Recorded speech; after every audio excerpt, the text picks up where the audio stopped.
Hello, my dear student. Myself Saurav Srivastava started going to teach you today history, chapter number 1, the French Revolution. And today is the part 7 of this chapter, and the topic of today is the abolition of slavery, यानी कि दासता का अंत, slavery का क्या अंत कैसे हुआ फ्रेंच रिवॉल्यूशन में। आइए इस बारे में हम जानने की कोशिश करते हैं। One of the most revolutionary social reform of the Jacobin regime was the abolition of slavery in the French colonies। ठीक है, जैकोबिन क्लब या जैकोबिन जो रेजिम बनी थी उसका मेन काम जो उसने किया था वो क्या था, स्लेवरी को कम किया था, या स्लेवरी का हम कह सकते हैं अंत कर दिया था दासता का फ्रेंच कॉलोनीज में। The colonies in the Caribbean, कौन कौन सी कॉलोनी थी, तो कैरेबियन जैसे कि मार्टिनिक या Guadeloupe and San Domingo were important suppliers of the commodities such as tobacco। उस समय ये तीन एजेंसियां जैसे कि मैरिटाइम, उसके बाद Guadeloupe and San Domingo, ये तीन ऐसे सप्लायर्स थे मेन जो टोबैको का, इंडिगो का, शुगर का और कॉफी की सप्लाई दूसरी कंट्री में करते थे। तो इस चीज को पैदा करने के लिए उन्हें लोगों की जरूरत पड़ती थी, वो भी लोग ऐसे जो मजदूरी न मांगते बल्कि हम उन्हें खरीद लें और मन मुताबिक काम कराएं, यानी कि स्लेवरी सिस्टम को इनकरेज वो लोग करना चाहते थे। But the reluctant of Europeans to go and work in distance and unfamiliar lands mean a sort of labour on the plantation. लेकिन यूरोपियंस ऐसा देखा कि यूरोपियंस कंट्री ने ऐसा देखा कि अनफेमिलियर लैंड, कि उनके ऐसे जमीनों पर, ठीक है, वो लेबर के बिना प्लांटेशन नहीं कर सकते। So this was made by a triangular slave trade between Europe, Africa and America.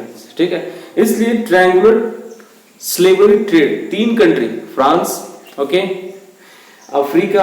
Europe, Africa और अमेरिका, ये तीन कॉन्टिनेंट के बीच ट्रायंगुलर ट्रेड स्लेवरी सिस्टम शुरू हुआ। The slave trade begins in the 17th century. Slave यानी कि दासों की खरीद और बिक्री 17th सेंचुरी में शुरू हुई। French merchant sold from the ports of Bordeaux. France के जो व्यापारी थे वो बोर्डक्स, जिसे कि नैम्स कहा जाता था, और ये कहाँ पे है, ये एक अफ्रीकन कोस्ट है, अफ्रीकन कॉन्टिनेंट में प्रेजेंट है। वेयर दे बॉट स्लेव्स, जहाँ पे ये दासों को खरीदते थे, किससे, तो local chiefs branded and shackled, the slaves were packed tightly into ships। उसके बाद इन दासों को शिप के अंदर बहुत बेरहमी से पैक किया जाता था। The 3 months long voyage across the Atlantic to the Caribbean। उसके बाद 3 महीने की लंबी यात्रा के बाद इनको अटलांटिक से कैरेबियन कंट्री पहुंचाया जाता था। There they were sold to the plantation owners, जहाँ पे इनको खेती करने वाले मालिकों को बेच दिया जाता था। The exploitation of slave labor made it possible to meet the growing demand in Europe markets for sugar, coffee and indigo।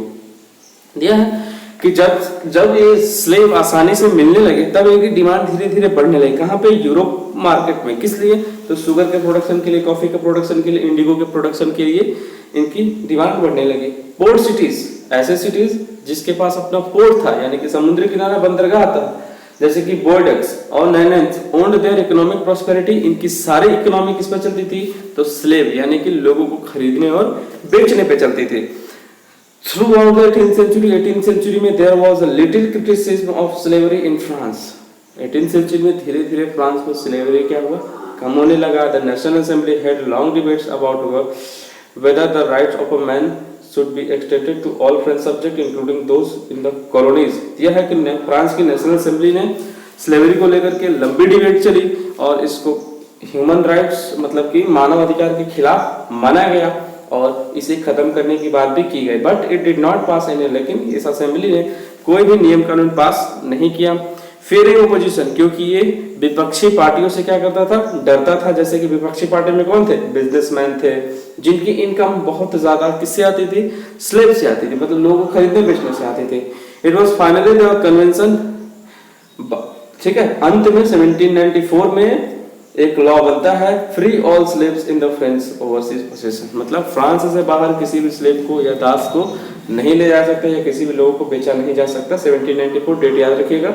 Napoleon reintroduce this however turn out, लेकिन नियति को कुछ और मौजूद था। अगले 10 सालों के बाद नेपोलियन बोनापार्ट आता है और उसने फिर से स्लेवरी सिस्टम को क्या किया, री इंट्रोड्यूस किया। Plantation owners understood, plantation owners यानी कि जो खेती करने वाले मालिक थे वो ये समझ चुके थे कि freedom is including the right to enslave African negroes in pursuit of their economic interest. हम अफ्रीका में रहने वाले काले लोगों को यानी कि नेग्रोज पीपुल्स को हायर कर सकते हैं अपने वर्क को कंप्लीट कराने के लिए।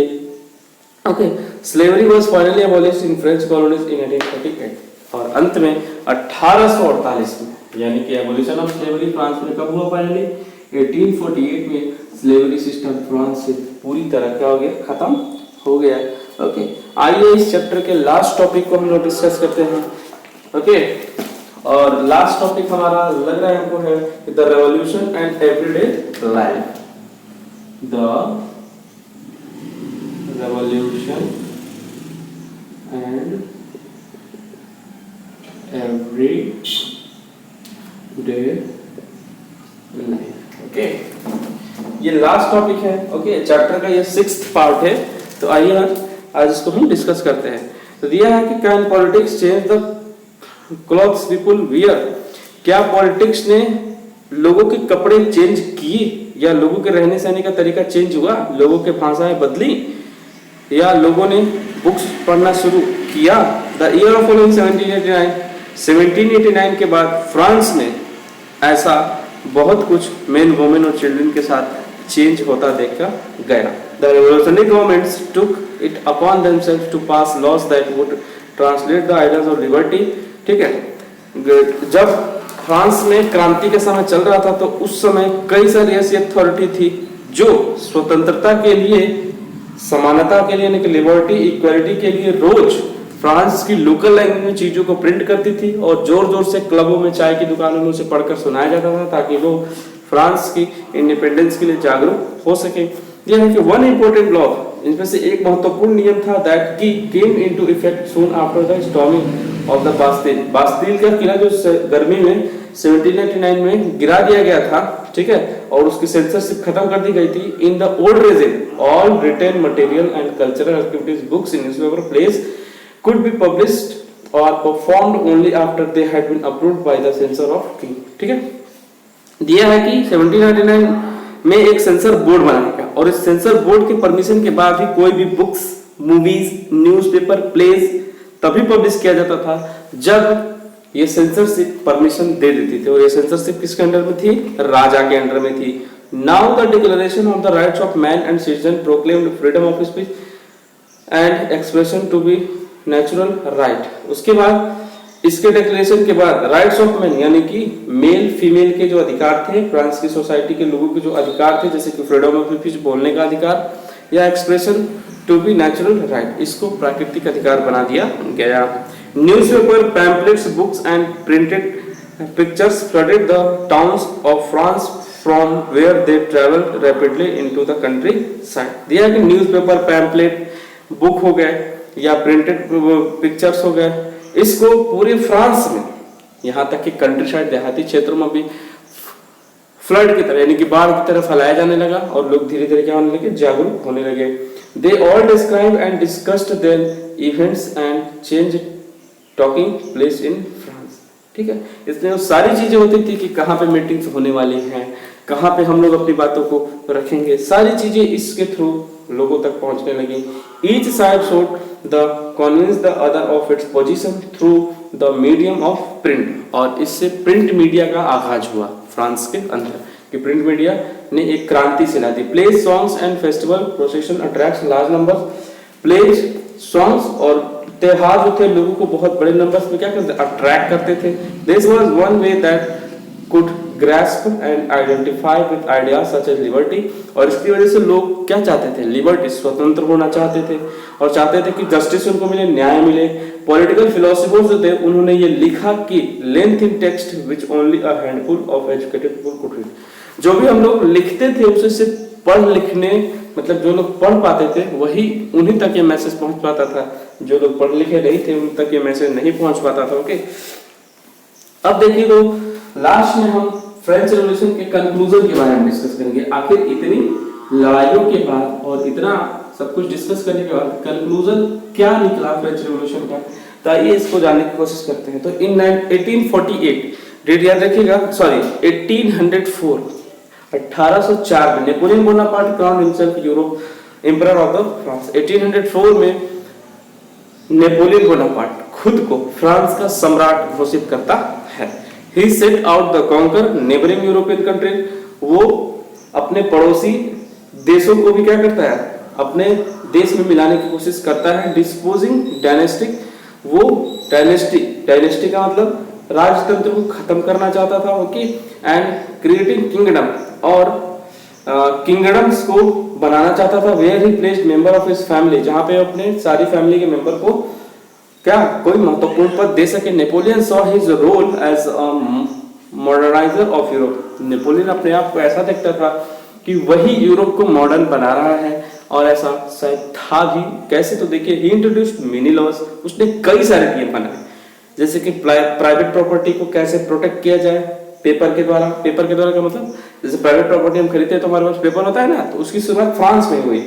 And uniform system of weight, उसने वेट यानी कि तोलने का तरीका इजाद किया।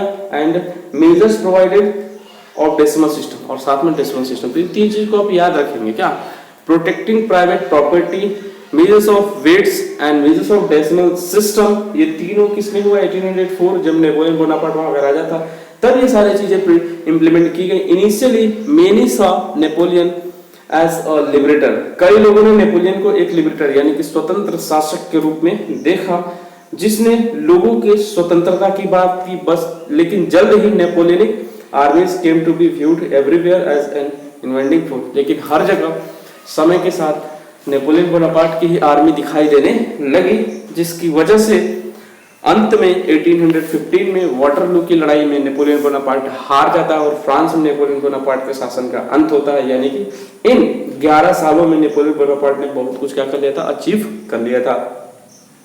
Many of his measures that carried the revolutionary ideas of liberty and modern laws to the other parts of Europe had an impact on the people long after the Napoleon had left. Napoleon Bonaparte के हारने के बाद भी measures of weight, decimal system और जितने भी चीजें थी जो नेपोलियन बोनापार्ट ने ही इंप्लीमेंट की थी, उसके जाने के बाद भी बनी रही और यूज करते, अभी आज भी हम लोग यूज उसको करते हैं। The ideas of liberty and democratic rights were the most important legacy of the France Revolution. France revolution से हमने ये सीखा कि लिबर्टी यानी कि स्वतंत्रता और डेमोक्रेटिक राइट्स यानी कि गणतांत्रिक अधिकार जो है वो लोगों को मिलने ही चाहिए।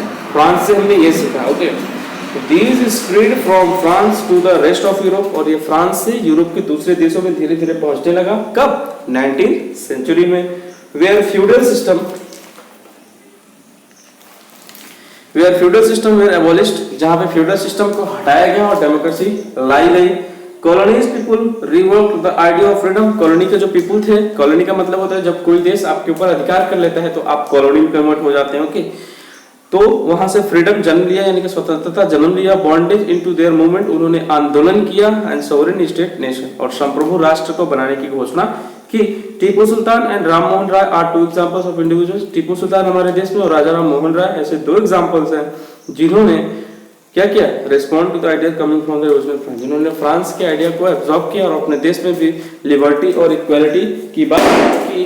तो आज चैप्टर 1 हिस्ट्री खत्म होता है। इसके नोट्स, क्वेश्चन आंसर, सारा कुछ मतलब summary of this chapter and question answer you have completed, okay, and send it in the group, okay. So thank you so much. अगले वीडियो में हम लोग दूसरे सेक्शंस को लेंगे। Thank you so much.